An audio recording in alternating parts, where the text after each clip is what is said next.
एक बार एक शिकारी शिकार करने के लिए जंगल में पहुंचा। उसने अपने तीर पर बहुत ही खतरनाक जहर लगाया और शिकार को निशाना बना करके उसने तीर को छोड़ा, लेकिन उसका तीर चूक गया और तीर एक पेड़ पर जा लगा। वह पेड़ बहुत ही हरा भरा और बहुत सारे तोते उस पेड़ पर रहते थे। जैसे ही वह जहरीला तीर उस पेड़ पर जाकर लगा, वह पेड़ धीरे धीरे सूखने लगा और उस पेड़ पर जो भी तोते रहते थे वह एक एक करके उस पेड़ को छोड़कर जाने लगे। उस बड़े से पेड़ के कोटर में एक बहुत ही बूढ़ा तोता रहता था, जो बहुत ही धर्मात्मा और अच्छे मन का था। सभी तोते उस पेड़ को छोड़कर जाने लगे थे, लेकिन वह बूढ़ा तोता जाता था, दाना ले करके आता और उसी कोटर में आ करके बैठ जाता था, परंतु उस पेड़ को छोड़ने को तैयार नहीं था।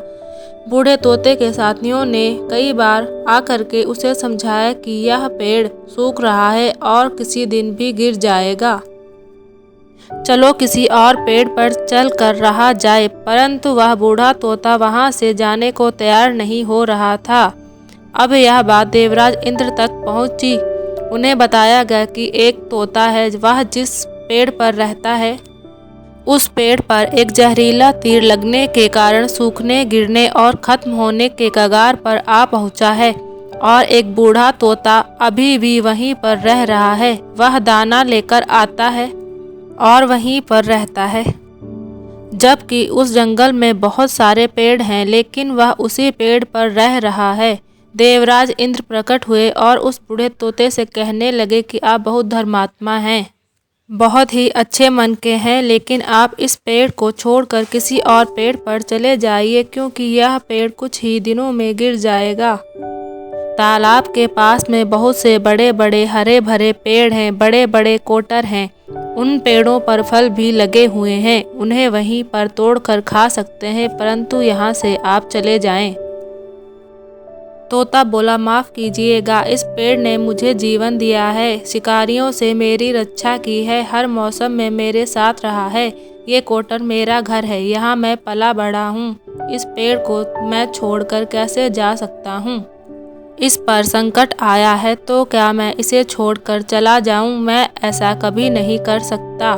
देवराज इंद्र तोते के इस बात से बहुत ही प्रसन्न हुए। उन्होंने तोते से कहा, मैं आपके इस बात से बहुत ही खुश हूँ, मांगो जो आपको मांगना है।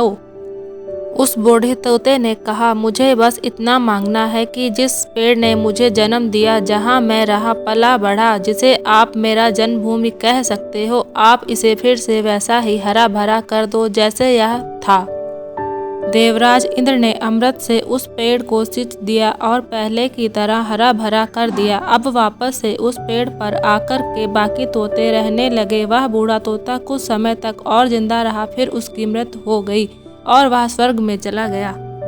यह कहानी हमें सिखाती ये है कि जब भी किसी इंसान का बुरा दौर आता है तो इमोशनली वह टूटा हुआ होता है, उसे किसी के सहारे की ज़रूरत होती है, किसी की आवश्यकता होती है। अगर आप ऐसे समय में उसे छोड़कर चले जाएंगे, उससे बात नहीं करेंगे, मुंह मोड़ लेंगे, तो आपसे बुरा कोई नहीं है, क्योंकि आप किसी के सुख का साथी बने या ना बने, लेकिन आपको हमेशा किसी के दुख का साथी जरूर बनना चाहिए।